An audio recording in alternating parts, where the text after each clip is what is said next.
안녕하세요. 조조나라입니다. 지금 보시는 건 QQQ 나스닥 지수 오늘 316.31을 기록했어요. 이게 한 달치를 보면은 계속해서 올라가고 있죠.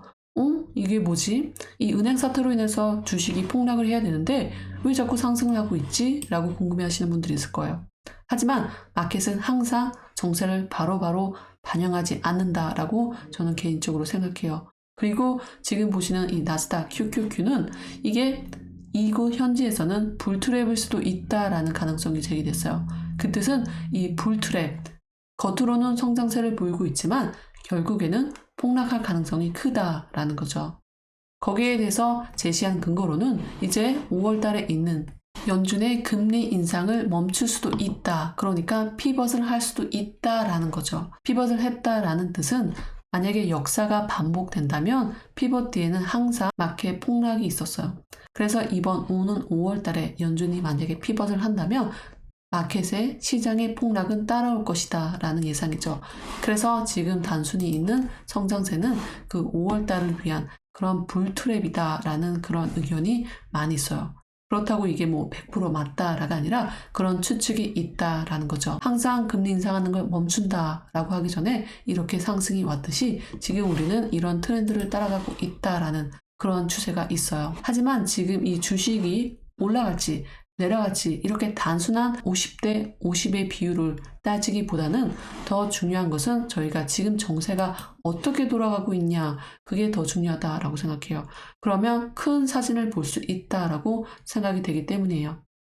오늘 또 여김없이 일론 머스크가 트위터를 통해서 이렇게 말을 했어요. 심각한 문제다. 미국의 정책은 너무 가혹해서 국가들이 달러를 버리고 싶어하게 만든다라고 했어요.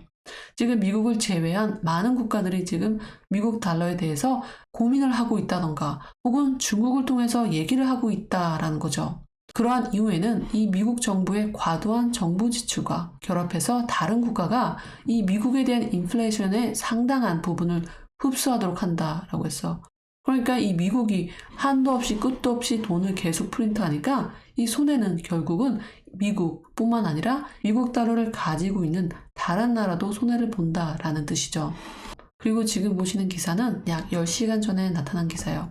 지난 3월 초에 사우디아라비아와 이란 대표가 닷새 동안 한 자리에 모였다는 사실 자체가 진짜 충격이고 센세이션을 불러일으켰다라는 거죠.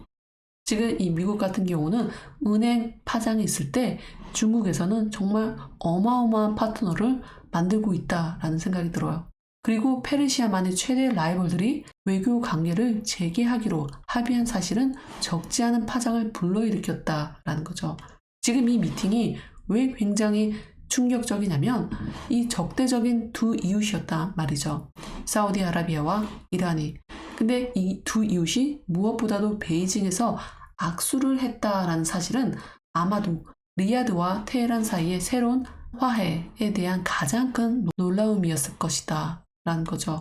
그래서 정말 이 두 국가가 정말 앙숙이었는데 이 중국의 중재하로 인해서 다시 한번 악수를 했다라는 건 정말 큰 의미가 있다. 중국이 정말 전 세계에 미치는 영향의 힘이 커지고 있다라는 거죠.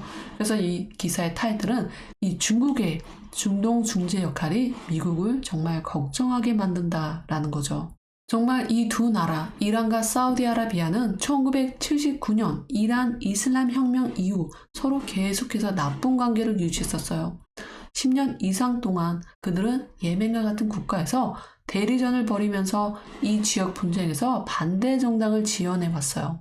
그래서 그들은 7년 동안 외교 관계를 유지하지 않았죠. 근데 이제 중동에서 가장 위험한 단층선 중 하나에 대한 성공적인 중재는 이 지역에서 중국의 역할이 새로운 특성을 더했다라는 거죠. 그래서 정말 힘든 관계, 보통 친한 관계가 아니라 둘이 절대 적인 관계인데 이 적들을 악수를 만들게 했다라는 것은 이 중국의 힘을 정말로 더 돋보이게 만드는 그런 케이스였죠.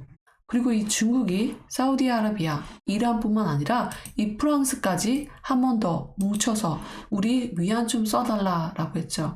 그래서 지금 이 기사를 보시면 중국 국영 석유 회사인 CNOOC와 프랑스 토탈 에너지가 상하이 석유 및 천연 가스 거래소를 통해 중국 최초의 위안화 결제, LNG 거래를 완료했다고 거래소가 화요일에 언급을 했다. 6만 5천 톤의 LNG가 이 거래에서 손을 바꿨다고 성명을 했어요. 프랑스 같은 경우는 러시아 푸틴과 굉장히 큰 친분이 있었어요. 그래서 그런 걸까요? 프랑스가 위안화 결제를 했다라는 것은 정말 다른 유럽 국가들도 크게 눈을 뜨는 계기를 주었다고 저는 생각이 됩니다. 그래서 이런 사건을 통해서 저희는 중국이 점점 자기의 파워를 더 과시를 하고 세계의 정세를 바꾸려고 한다는 시도를 저희가 알 수 있다고 생각합니다. 정말 이런 적을 본 적 없다라고 공포 분위기를 조성했었어요. 하지만 이렇게 2달째 안 돼서 오늘 마키베리가 내가 팔라고 한 건 잘못됐다라고 다시 한번 트위터를 통해서 밝혔죠. 그래서 이 뜻은 많은 투자자들이 자기가 잘못됐다는 걸 지금 처음으로 인정한 건가? 혹시 그 뜻은 지금 사라는 뜻인가? 여러 추측들이 많아요. 하지만 마이클 베리가 딱 한 번 정말 정확하게 맞춘 건 2008년 부동산 위기 때 큰 혜택을 받은 거, 그거랑 또 그 이후에는 별로 없다라는 거. 그래서 마이클 베리가 이렇게 말을 하는 데 있어서 많이 믿는 사람과 또 그것을 믿지 않는 사람이 있다라는 거. 하지만 마이클 베리가 이렇게 입장을 번복한 점에서 굉장히 흥미롭다고 생각이 돼요. 그리고 지금 보시는 건 일론 머스크 그리고 전 애플 개발자 스티브 공개 서한을 내면서 사인을 했죠. 우리는 지금 이렇게 챗 GPT보다 강력한 AI 실험을 그만둬야 된다. 당분간 최소 6개월 동안 그만두어야 된다라는 걸 서명을 했죠. 안전규제가 없고 이렇게 AI 실험을 해서는 안 된다라는 거죠. 그래서 얼마나 AI가 심각하게 저희 일상에 다가올 수 있는지를 알려주는 셈이죠. 그리고 지금 이걸 보시면 AI에서 전문가가 앞으로 15년 뒤에 약 40% 이상의 인간 직업이 없어진다라고 했어요. 정말 우리가 모르는 사이에 그만큼 빨리 우리한테 다가올 것이다. 여기 모던 일렉트리시티라고 그랬는데 전기보다 더 빠르게 정말 놀랍게 우리한테 다가올 것이다 라고 했어요. 그 뜻은 정말 AI가 우리 인간이 가지고 있는 잡들, 이 직장들 뿐만 아니라 모든 면에서 파고 스쳐든다라는 거죠.